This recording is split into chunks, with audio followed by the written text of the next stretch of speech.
go now. Illicit. Welcome back to a morning ride. Now, drug abuse and illegal drug trafficking have become major concerns affecting individuals, families, and communities. Now, while many people understand the dangers of taking drugs without medical advice, fewer people realize how illegal drug trafficking fuels crime, addiction, and insecurity in Nigeria. To help us understand this important issue, we are joined by pharmacist Gregson Neil Idubofu. Good morning, pharmacist Gregson. Thank you so much for joining us. It's good to have you. It's good to be back here. Yeah, it's been a while. All right, I mentioned two things: drug abuse and drug abuse and drug trafficking. You let us know if it's illegal or legal. Now, I want you to explain to us what drug abuse and drug trafficking is, and what's the difference between the two. All right. So, drug abuse. We all know what drugs are. Any substance that people, ideally in the medical sense, anything you take to enhance your health is a drug. Okay. So, but in the street definition, drug would mean anything that people would take to elicit certain effect, that hitherto we are not recommended by medical practitioners. So what drug abuse is, in a very simple term, is a very simple definition, is the hazardous or excessive use of psychoactive substances. Now, what we say psychoactive substances that when you take them, they can alter your mental processes, like how you process things, your consciousness, and what have you. So that is drug abuse. Therefore, drug trafficking. Yes. Once there is trafficking, know that it is illegal. You understand? It is illegal once there is trafficking, because you can't traffic any. Trafficking cannot be a good thing. Let's say child trafficking, food trafficking, and what have you. So once trafficking is there, it is bad. It means that it is illegal. So, but the term we are looking for here is illicit drug or illicit substance trafficking. Okay. When we say illicit means controlled substances. When you the marketing, or that's the marketing of these things via the black market, things like tramadol and many of them, codeine and the rest of them. Okay. They do this one through the black market. It's not something that you can walk into a pharmacy and you say, okay, I want to get this, and they just hand it over to you like a regular what's called multivitamin and the rest of them. So usually they do this thing via the black market. So selling that's these why drugs it is illicit. okay. That's why it is illicit drug trafficking. So Okay. it is trafficking. No, but ideally it's like the black market, the ones you have along this Okpanam road. That one is a black market. That's illicit drug. Yeah, they are all illicit trafficking. Okay. Even though we may have to can still say those people, they are very small traffickers, so they are not the major fish that people were actually looking for. But we still also need to control So them. there's a chain. There is a chain. Those are the operations. lower ends. Okay. They are the lower ends, but they have their organs, they have steps, they have chains, they have levels. So if you can get it from the top, once you cut that off, you cut this one. But I think I'm going further than I should be going now. So, All right. Okay. So now, from your experience, what would you say are the major factors driving drug abuse in Nigeria? All right. So for all major factors, we need to first and foremost consider the age bracket, the age group that are predominantly involved in this drug abuse. And of course, when you check, you see that they are the youth, the young ones, from between 18, in fact, not even 18 anymore. Sometimes they see it from like 13, 14, also down to like Because yes, even in secondary schools, it has been reported, yes. So because of this, when you consider the class, the age grade of people involved with drug abuse, you will now know that one thing will be the reason, basically, peer pressure. That is one. Yeah, peer pressure. I use this one, I got this effect. Try it. You are not a guy man, you are not doing this. Try this one. That is one. Then of course, parental upbringing too. Most parents are too busy for their kids. They are too busy to check what their kids are doing. And again, the porous market, the Nigerian drug market is so porous that anything goes. Anything goes. I recall you may well recall that some months ago, I think sometime last year, early last year, the Onitsha main market, Headbridge, the drug market was sealed off for several months. Yes. Yes, it was highly connected to things like this. Fake drugs, counterfeit drugs, illicit drugs, and the rest of them. They were there. And of course, the goods, the ones they seized, they confiscated, they ran into billions. You understand? So that is one thing. So the market is porous. And once market is porous, you know that these things are everywhere. Then again, I know the regulatory agencies, the enforcement agencies, they are doing their bit, but I still feel that they can still do better than what they are doing now. What can be done actually? Well, actually, the thing is, Nigerian laws are very funny. For instance, now if the NDLEA gets any of those boys there and take those people to court for prosecution, within a matter of weeks or so, or months, they are out. Why? Because the quantity they are caught with matters. That's for law. But if the laws are more stringent, that even if you are caught with one sachet or one pack that you go in for years, I'm sure that it will help curtail this. But so for them, they believe, it's just a matter of 2 weeks or 1 month or 3 months, and I'm back. That's it. And sometimes when you catch it, look at what was the quantity you got, you just say, leave him himself for just a few days and leave him, let him go. Okay. Because by law, you cannot really prosecute such persons based on the quantities that they are caught with. That's why when I started, my opening statement was that these people are not really our concern here. The concerns are those people at the top. Well, there still are concerns because they are the people. These people we see on the street are the people that young people buy from. Yes, so they are. concerned. If you cut off the supply from the organs at the top, they won't get it. Yeah, they won't. And so what we drugs can continue to do here is to continue to sweep them every now and then. Every day you raid the place, sweep them. But rest assured, I know I mentioned it in one of our programs, that if you pick 20 boys from that place today, this morning, by evening, 20 will replace them. All right. So it's just like it's an open, come and make more money. So if you stop the supply from the up, yes, these ones, they won't have anything to market. All right, because of time, I'll just, be asking you questions in quick successions. No problem. Now, first, how serious is the drug abuse and illicit drug trafficking problem in Nigeria? And what are some of the drugs that are commonly abused in Nigeria, especially by young people? Also, some people believe that as long as that drug is being sold in a pharmacy, it cannot be abused. Is that true? All right, so I will take it from the very beginning. Now, it's a very big challenge for us because it's been estimated as of 2 or 3 years, it's estimated that out of every 10 young Nigerians, that there's a potential of 4 of them abusing medication. I think drugs. it's higher now. So it's higher now, so that's just the issue. Whilst government is trying their best, these people, they're also working around the clock to make sure that they have a ready market.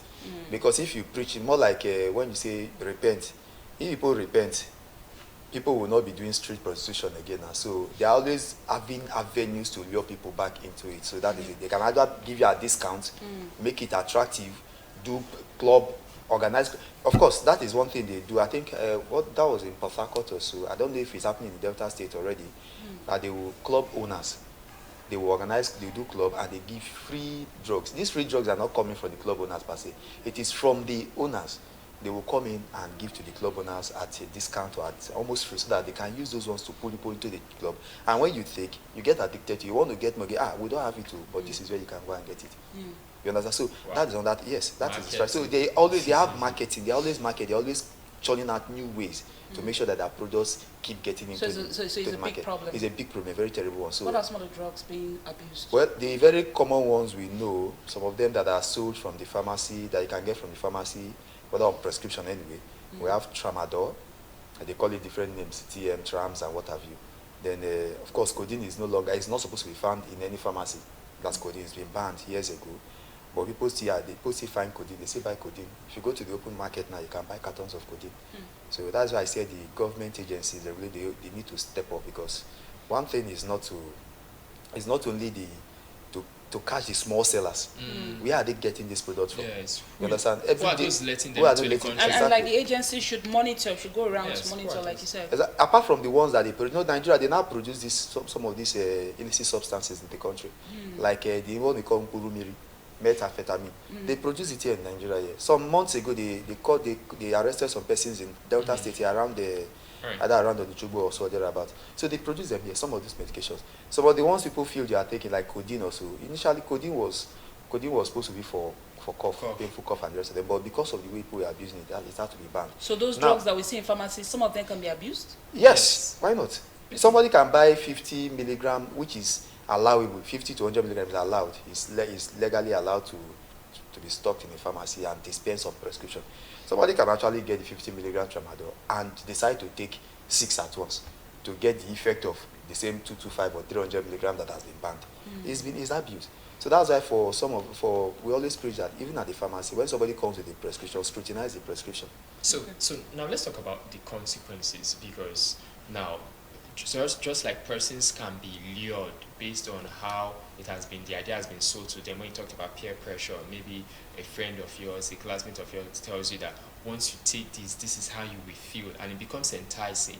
Now let's also try the flip side, the consequences, so that they will know that beyond how it makes them feel immediately, momentarily, what are some of the consequences to them? Is it physically, in terms of their academics, and even health-wise, generally? What are the consequences? Of course, I'll start with you mentioned one very key one, academics. For students, you see that it affects their academic performance. Of course, you know there's this erroneous belief that when you are high, you can read well. There is a big lie. Understand? So it affects the academic performances over time. Not even over time, immediate and the long term. So you see a child that has been doing so well in his academics, because both boys and girls, they do this, so they abuse these drugs. Now, before you know it, you see the grades start dropping, and that's why I said parents will are also complicit. Your child is an A student, and before you know it, he or she is now a B student or so, and you say, okay, it's just one of those. It's stress. It's not stress. You should ask the right questions. Who are you hanging out with? What are your new behaviors? What are your new activities? Have you been taking anything new? What are the new places you've been visiting? Those are questions you ask them. They start monitoring for changing behaviors. Like, is the person now withdrawn? You understand? Is now withdrawn from people? Is it that he now avoids his siblings or people around them? Because it's one of the symptoms, one of the signs that somebody is abusing medication. Person begins to withdraw from other persons around them. Now that's one. Then that's academics. Then for physical, of course, if you see a drug addict, you would know naturally from the way they talk, from the way they act. Most of them are hyperactive. Yes, when they are on those medications. Why when they are not on medications, they are unnecessarily slow. Slow, yeah. So you know that this person is on medication. They tell you I'm stressed. It's not stress. It's because their system has gotten so used to the drug. They are now addicted. That's why I say addict. They are now addicted. There's now what we call dependency. If the person doesn't take that drug, the person will not function well. In quotes, because when the person takes the drug, the functioning well that we are talking about here is now the person begins to act excessively hyper. You understand? So that is it. Therefore, that's a part of health wise. Of course, I mentioned this one. I explained that is the mental processes now. The person becomes slow or hyperactive, as the case may be. Then and for some persons, they become unnecessarily aggressive, and they also become withdrawn too. And of course, when somebody is withdrawn, aggressive, and aggressive, you don't expect that the person is going to perform optimally.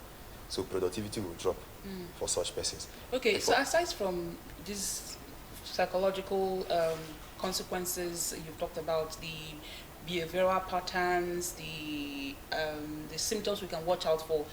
And aside from abusing hard drugs, there are some drugs, like I did mention, that you can get from pharmacies, or some drugs that are being prescribed even by the doctors that people abuse. Yes. What does it do in the body when maybe your doctor says take 2 tablets, and because the headache is the migraine you're having is too it's too much for you. You take 4 tablets or 5. What does it do to the body really? Okay, so that will, in as much as, even though we still refer to that scenario as a drug abuse, it's better off if we narrow it down to drug misuse. Okay. That's for drugs that have been prescribed for you, but then you are now using it improperly. We say it's drug misuse. It's also a form of drug abuse anyway. So I just want to narrow it down. So I'll give an example. That most of these drugs, they pass through the liver. You understand? So they pass through the liver where they also undergo some transformation. So then also somebody eventually they are excreted they also pass through the kidney before they are finally excreted, also eliminated from the body. So now, if you are prescribed a drug to use, 3 times a day, maybe let's say 1 gram of a medication to use, I say, okay, I think 1 gram does not work for me. Let me increase it to 3 grams. You know what you are doing? You are now over laboring your liver. You understand? And over time, person will now develop liver issues. Okay. You understand? And it is very, I must tell us that once you have, in this current Nigeria, God help you, if you come down with any liver issue, you are gone. I'm not saying quote, you are gone. Because even those that are very wealthy, they often time do not survive it. Liver and kidney. Liver and kidney. So because, why? Because of the poor health facilities we have. So by the time they move you outside, the bureaucracies of transferring you from the country, outside country, and all the stress and the time frame, I've heard countless, we've referred countless outside the country that they didn't make it. So let's look at management now. So what should someone do, be a family member, a friend, if you notice that someone is struggling, because you gave some of these signs that we can look out for, and what options are available? Someone that has found, someone viewing this now and has found himself or herself in this dependence, in this cycle of drug dependence, is there hope? Yes, there is. Is recovery easy? Yes, to start with first, when you see someone that is struggling with these drug issues, drug dependency, and an addict, so to say, funny enough, I just want to break this one down here. The NDLEA, even the Nigerian Police Force, but please use the NDLEA. The NDLEA, they have a program for such persons. Okay. You can actually pick your phone and dial. I think I'm not sure of the toll-free number now, but I'll get it. I will send it across. You can get the toll-free number, and you send this information to them. They can come to your place and get the person, and they will now commence rehabilitation for such person. Okay, so we have rehabilitation facilities. Yes. Even in Asaba. They have in Asaba currently. There's one there, the one that was spearheaded by the Asaba of Asaba. Okay. Yes, along that Hanwai route. That one is functional now. So it was commissioned earlier this year. And the other ones, private rehabilitation centers, are also coming up. So the summary of it is that if you notice any of these strange behaviors, don't consider the stigma. Don't be scared. You can report such person to the necessary. And of course, I almost forgot to mention the State Drug Control Committee. You can get their contact and also report to them too. They would help you, assist you with that person. All the connections, the contacts they need to make, the place they need to take that, refer the person to, do help you organize that and take that person to that place. Because the person, for them, even at the NDLEA, their first action is not to penalize you. Their first action is to see that person as a victim, as a sick person. Okay. Is there anything pharmacists can do to help with the drug abuse problem and illicit drug trafficking problem we have in Nigeria, especially community pharmacists? Yes, there is. There's a lot they can do actually. The first, which is localized to every community pharmacist, is that your own pharmacy is now your advocacy center. Okay. So when people come in, you always tell them that you don't take this, you don't take, because sometimes they come and say, only Tramadol works for me. This will not they work for my headache, or Nali codeine they work for me. So for such persons, it's now your duty as a pharmacist to see the person, because you are the reporter of knowledge when it comes to medications. You now see the person and tell the person that this is what you do and this is what you don't do. Therefore, medications that have been genuinely prescribed for the patient, you also have a duty to tell the person, please don't go home and go and use. Example is paracetamol. People use, instead of the 2 tablets recommended, they will use 4 tablets so that it will work. And that only 2 pills. And sleeping pills, exactly. So it's now your duty as a pharmacist to tell them that you don't need to abuse this. Take it as recommended. If it doesn't work for you at this strength, come back. That's what they say, always a feedback channel. Come back and tell them 2 tablets or 1 gram did not work. Then the pharmacist or the doctor will now consider whether that paracetamol is even proper for you at all. Then they may change it to another medication. Then apart from that, as an association, as a body, there is every year for Community Pharmacy Association of Community Pharmacy, there's this competition they do. They call it NADAC. It's a drug abuse campaign. Okay. So it's a competition for secondary schools, and they have a grand finale where they host a national conference. This year it will be in Abuja. Okay. So they will have shortlist like 10 persons across the country. They will come there, entertain us, tell us stories, and the rest of them. Then people will vote. The winners will go with some prize gifts and some bonuses and the rest of them. So that's another way pharmacies actually contribute to the fight against drug abuse. And again, apart from that, to community outreaches. Okay. Recently, we had one outreach as a part of our pre-summit activities. We had one outreach with at the Asagbas Palace. We also discussed this drug abuse. And Asagba also, he also voiced it out that we also need to do more Mm. Okay. in the aspect of drug Drug abuse and abuse. illicit drug trafficking. And we are committed to doing that. Okay, if you were to leave our viewer with one message as it concerns drug abuse and illicit drug trafficking, what would it be? Okay, I would say if you see something, say something. Mm. That's the logo, the slogan everybody should hold on to. Then again, feel free. Talk to your pharmacists, talk to your doctors, talk to your medical practitioners with respect to this drug abuse stuff. If you suspect that your ward, your family member, your relative, a friend is abusing medications, these are the people that you can easily reach out to. If you cannot get across to the NDLEA and other agencies, you can easily talk to your pharmacist, your doctor, your nurses, as the case may be, and they will escalate it on your behalf. So just to leave us with this, drug abuse is not a small issue. It's something that everybody, both medical practitioners and other city non-medical practitioners, will have to put their hands together to see it resolved. All right, pharmacist Gregson Neil Idubofo, thank you so much for coming today, for joining us, and for helping us understand the dangers of drug abuse and illicit drug trafficking. Thank you once again for coming. My pleasure. All right, that's it on this interview segment. Remember that drug abuse, like pharmacist Gregson has said, it's a big issue, it's a big problem. So let's do our best to make sure that we support those who need help, and you're not engaged, or you don't find yourself being part of drug abuse and illicit drug trafficking. And let's play our role. Let's play our roles in keeping our communities safe. That's it on this interview segment. We'll go on a short break, and when we come back, we'll be joined by